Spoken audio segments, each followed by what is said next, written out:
just don't want to be violating their HIPAA rights, you know? So what HIPAA right would that be? Being recorded when they're getting their medical stuff. Do you know how HIPAA laws work? Huh? Do you know how HIPAA laws work? What are you talking about? I'm talking about the HIPAA laws that you just brought up. Do you know how those work? Hold on. Don't interrupt. I'm trying to have a conversation with the man. So what HIPAA laws are you talking about? Because I'm not certified by HIPAA. I don't go by HIPAA laws. I'm here on a sidewalk. So I'm just confused as to what you're talking about, really. We just want to make sure that their rights and stuff like that aren't being violated by people just filming them for no reason when they're trying to come in and Oh, well, how do you know I have no reason? We asked you. You asked me what? You just asked you and you never gave. Well, no, I was trying to have a conversation with you when he rudely interrupted, and I was trying to finish my conversation. So if you had a question, I'd be more than happy to answer. Go ahead. Just want to know what's your purpose. Well, what my purpose is I go around and I stress test our First Amendment right to the freedom of press in public, and I see how business... The encounter begins with officers approaching a civilian who is simply recording from a public sidewalk. Yet they immediately assume wrongdoing and demand explanations based on misunderstandings of HIPAA law. Their approach reflects a larger issue where some officers rely on fear, confusion, or false claims to influence compliance rather than grounding their actions in actual law. Instead of calmly asking questions, they start with accusations, automatically turning a neutral situation into a confrontational one. This moment shows how quickly rights can be challenged when officers act on assumptions rather than facts. It sets the tone for the interaction and highlights why public recording is so important for transparency. Owners, people, and the police, if they do come, react and how they respect our rights. Okay. And see if they feel if feelings trump rights. Okay. So we all good? We all on the same page? Or? Oh yeah, we just wanted to see what was going on. It's there you weird go. when people are outside just, No. filming people. Well, I'm glad I can answer your questions for you. Gotcha. Thank you. All right, take it easy. Have a good one.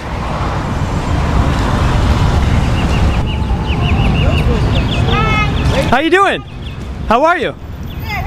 Oh, I'm doing just fantastic. I'm loving it. I'm having a great time out here. Nice, beautiful weather. Not too hot, not too cold. I'm sure you're doing much better now. Not yet. Couple minutes. Give it a few. Yes, ma'am. Have a good one. What? Who am I filming for? For me. Have a good one.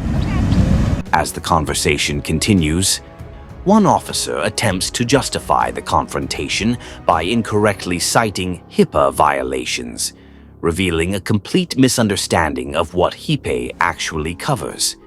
HIPAA applies to healthcare providers and entities, not random people with cameras standing on public property. The auditor challenges the officer directly, exposing that none of them fully understand the law they are invoking. This moment shows how misinformation from authorities can be used to intimidate citizens into compliance. It also reinforces the necessity for officers to be trained properly before attempting to enforce imaginary restrictions. Oh boy.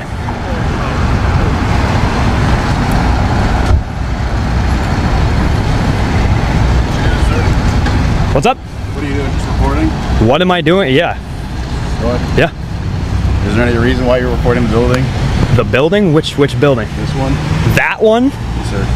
I haven't been recording that building. What's up? Why? What's going on? Recording in this area, sir. What do you mean? Hold on. You guys have you guys have body cams here? No, we're not. No, you don't? We're not allowed to. Oh, you're not allowed to. No, Interesting. it's federal property. We're not allowed to film on it. Federal property? The sidewalk in front of a dispensary? Federal property? Dispensary, but our buildings are federal property. I have nothing to do with your building. Yeah, but you're you came and made yourself part of the building, so You or like filmed part the of the hotel video. here, Yeah, there you go. Yeah. Did you know? Now, did you know I have a photographic memory? Did you know that? The auditor calmly explains his purpose, stating that he stress tests First Amendment rights and documents how officials respond to public recording. His explanation is professional, straightforward, and entirely lawful, yet the officers appear confused and unsure how to respond. Their uncertainty demonstrates how unfamiliar some departments are with constitutional rights, especially when those rights involve cameras, a accountability, and public oversight. Instead of acknowledging his legal right, the officers deflect and continue asking unnecessary questions. This part highlights how important it is for citizens to stand firm and articulate their rights with confidence. So, what if I was standing here without a camera and I just remembered everything? That's fine. And then I went and It's not drew allowed to pictures have of it. Physical copies. Oh, pictures. it absolutely, Anything I on your absolutely phone can. is not allowed to be filmed I and can. taped to that area. Anything Yeah, I can. else over here, we don't care about. This is public property. Like you said, this is totally fine. But this area. So when people drive by and they have dash cams, do they have to like go outside their car and cover as they're driving by? Is that what they have to do, or? No, but if you're specifically Filming, filming, that's- and going around. Like I said, I'm not specifically filming that. So there you go. You're all set. I don't know what else to tell you. We got a call. We have to take care of any videos and photographs that are on a certain person's phone, and that's Really? what we're investigating right now. That's what we have to do.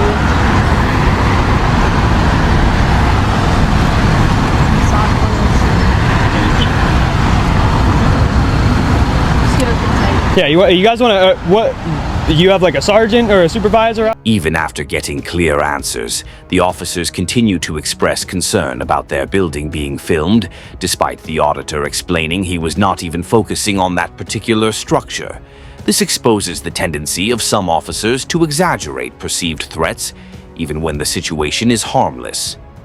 The auditor uses logic to break down their claims, pointing out that dash cams and memories are also forms of recording. His comparison illustrates the absurdity of trying to restrict photography in public spaces. The exchange reveals how officers often rely on intimidation rather than reason. Out here? Sergeant's right behind us. Oh, Yeah, we're that's, gonna it's that guy. Oh yeah, please, No, yeah. It's not him. It's a female. Oh, my bad. Sorry. So yeah, just bring her out here. That'd be fantastic. I'd love to have a chat.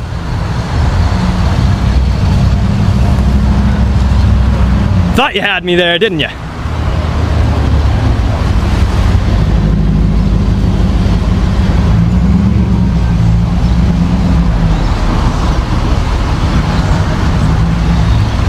Wow, 1, 2, 3. Well, seeing as how they don't have body cams going on, I want to go over there and see what they're talking about. I won't be able to go and get a conversation afterwards, so.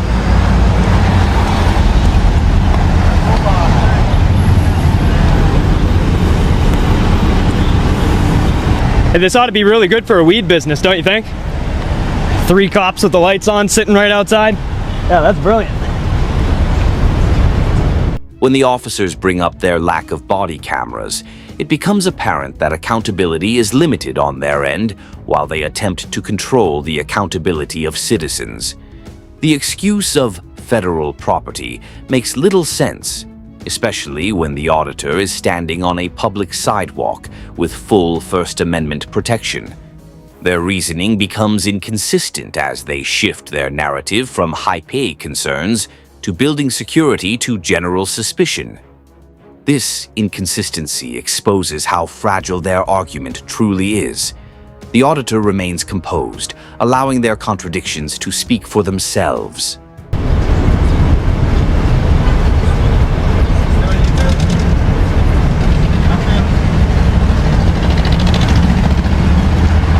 So we just need to know, why are you filming? What's the... You just hold on. No. I'll answer your question in a second. So you came up to me first and you said hi.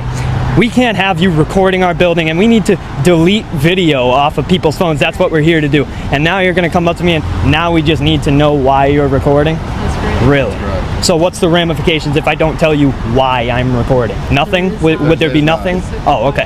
All right, so you guys are dismissed. Take it easy. If you guys came up to me more cordial in the beginning, I would have answered your questions, but I don't see how you guys are we're dismissed. cordial, but okay. I'm not Wait, trying you're to telling me BS. You're telling me BS. So you guys are dismissed. See you later. Have a good one.